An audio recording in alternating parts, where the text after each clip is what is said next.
जब पति और पत्नी के बीच में जब भी कभी आपसी डिस्प्यूट होता है तो पत्नी के द्वारा 498 ए HMA के साथ साथ DV का भी केस कर दिया जाता है, यानी कि डोमेस्टिक वायलेंस का भी केस कर दिया जाता है। तो जब पत्नी के द्वारा डोमेस्टिक वायलेंस का केस किया जाता है तो आप लोगों को मालूम होना चाहिए कि डोमेस्टिक वायलेंस का जो केस है किन के विरुद्ध में दर्ज किया जा सकता है। क्या जिस तरह से 498 ए के केस में कहा गया है कि अगर पति व जो पति के घर वाले हैं उनके द्वारा अगर पत्नी को परेशान किया जाता है तो वो 498 ए का केस कर सकती है, तो क्या इस तरह से डोमेस्टिक वायलेंस के केस में भी कहा गया है। ज्यादातर हम लोग ये देखते हैं कि जो पति हैं, पति के साथ साथ जो दूर के रिश्तेदार होते हैं जिनकी शादियां पहले हो चुकी हैं,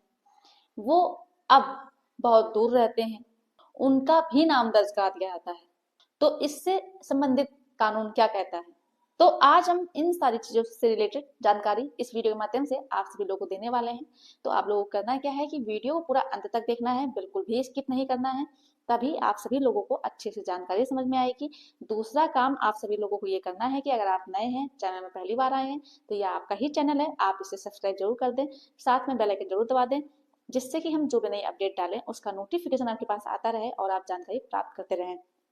नमस्कार दोस्तों, मैं एडवोकेट दिव्या आपका आपके इस यूट्यूब चैनल में स्वागत है। हम देखेंगे कि डोमेस्टिक वायलेंस के अंतर्गत किसको किसको पार्टी बनाया जा सकता है, किसके किसके विरुद्ध में मुकदमा ऑनरेबल कोर्ट में दर्ज कराया जा सकता है। तो अभी अभी ऑनरेबल हाई कोर्ट का एक फैसला आया है जो कि इन सारी चीजों से संबंधित है। तो आपको बता दें, जो ऑनरेबल इलाहाबाद हाई कोर्ट का फैसला आया है, इसमें जो पति के दूर दराज के रिश्तेदार हैं जो अलग रहते हैं फिर भी उनका नाम लिखा दिया जाता है, तो इस जजमेंट के माध्यम से उन्हें बहुत ही ज्यादा फायदा होने वाला है। जो डोमेस्टिक वायलेंस है उसकी जो धारा 2Q है उसमें ये बताया गया है कि अपोजिट पार्टी कौन होगी। इस धारा में कहा गया है कि कोई भी एडल्ट पर्सन जिसके साथ एग्रीव्ड पर्सन रही है, जिसके अगेंस्ट में एग्रीव्ड पर्सन ने रिलीफ क्लेम किया है। आपको बता दें कि एग्रीव्ड पर्सन होता कौन है। एग्रीव्ड पर्सन एक महिला होती है जिसके साथ प्रताड़ना होती है, यानी कि जिसके साथ घरेलू हिंसा होती है। कहने मतलब ये हुआ कि अगर कोई महिला जो कि एडल्ट है उस पुरुष के साथ रही है और उसके साथ घरेलू हिंसा हुई है, तो जिन पुरुषों ने उस महिला के साथ घरेलू हिंसा की है तो वही उत्तरदायी होंगे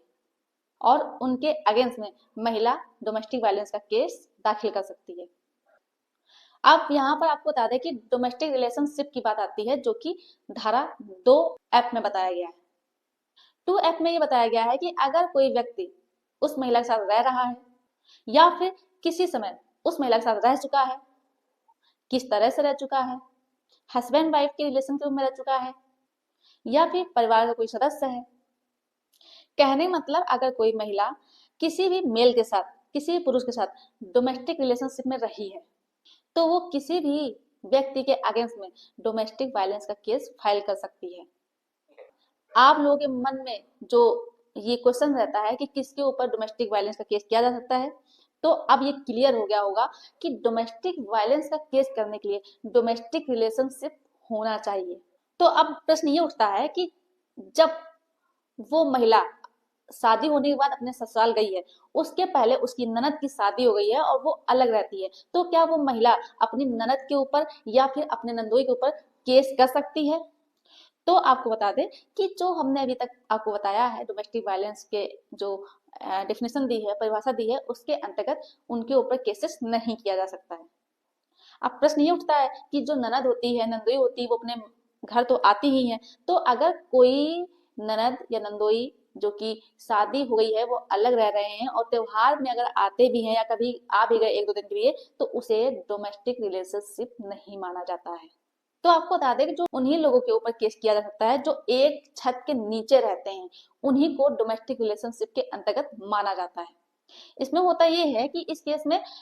पत्नी के द्वारा पति व पति घर वाले जो साथ में रहते हैं उनके ऊपर तो आरोप लगाया ही जाता है, साथ में 2 बहनों के ऊपर भी आरोप लगाया जाता है और एक बहन के पति के ऊपर भी आरोप लगाया जाता है। और जब केस दाखिल होता है तो इन लोगों के पास नोटिस जाती है। इसके बाद जब उन लोगों के पास नोटिस जाती है तो वो लोग पहुंचते हैं ऑनरेबल हाई कोर्ट और वहां पर जा करके इस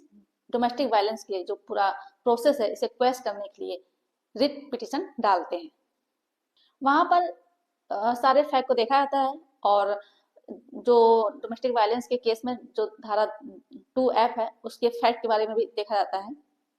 और ये बात कही जाती है कि डोमेस्टिक वायलेंस का केस करने के लिए साझा घर में रहना जरूरी है। और साथ में ये भी कहा गया कि जो पति की 2 बहनें थी वो तो अपने ससुराल में रहती थी, मायके में तो रहती नहीं थी। कहने मतलब ये हुआ कि डोमेस्टिक रिलेशनशिप में दोनों बहनें उस महिला के साथ रही ही नहीं है और एक बहन के पति के अगेंस्ट में जो डीवीए केस किया गया था उसे निरस्त कर दिया जाता है। साथ में ऑनरेबल हाई कोर्ट के द्वारा टिप्पणी भी की जाती है। ऑनरेबल हाई कोर्ट ने पति के जो बहनोई थे और जो दोनों बहनें थी उनके ऊपर जो एफआईआर की गई थी उसे रद्द करते हुए ये बात कही कि कई मामलों में ऐसा देखा गया है कि जो पीड़ित पक्ष है वो पति के साथ साथ पति के जो दूर के रिश्तेदार हैं उन्हें भी फंसा देते हैं, जो कि गलत है, जो कि कभी वो उस महिला के साथ साझा घर में एक साथ रहे ही नहीं है और ये सिर्फ उन्हें परेशान करने के लिए किया जाता है। और प्रदेश की सारी अदालतों को एक दिशा निर्देश भी दिया और ये बात कही कि केस आने के बाद तुरंत नोटिस नहीं भेजना चाहिए, पहले ये सत्यापित करना चाहिए कि जो ये केस किया गया है ये सही है या फिर गलत। जिस व्यक्ति के अगेंस्ट में केस किया गया है टीवी का वो व्यक्ति उस महिला के साथ साझा घर में रहे भी हैं या फिर नहीं। साथ में ये भी कहा कि इस केस में पति व जो सास के ऊपर आरोप लगाया गया था इस केस में इन लोगों के ऊपर जो प्रोसेस है जो ट्रायल है उसे करें और 60 दिनों के अंदर इसका निस्तारण भी करें। तो अब तक के पूरे वीडियो को देखते हुए आपको इस चीज की तो जानकारी हो ही गई होगी कि जो व्यक्ति महिला के साथ जिसने ये आरोप लगाया है उसके साथ एक ही छत नीचे साझा घर में नहीं रहते हैं उनके ऊपर डीवी केस नहीं किया जा सकता है। तो जो केस का टाइटल है वो है कृष्णावती देवी एंड 6 अन्य बनाम उत्तर प्रदेश राज्य और अन्य, जो कि हाल ही का 2025 का जजमेंट है। तो ये जानकारी आपको जरूर होनी चाहिए। मेरे द्वारा दी गई जानकारी अगर आपको पसंद आई हो तो वीडियो को लाइक कर दे, शेयर कर दे और चैनल को अगर अभी भी सब्सक्राइब नहीं किया है तो ये आपका ही चैनल है, आप इसे सब्सक्राइब जरूर कर दें। धन्यवाद।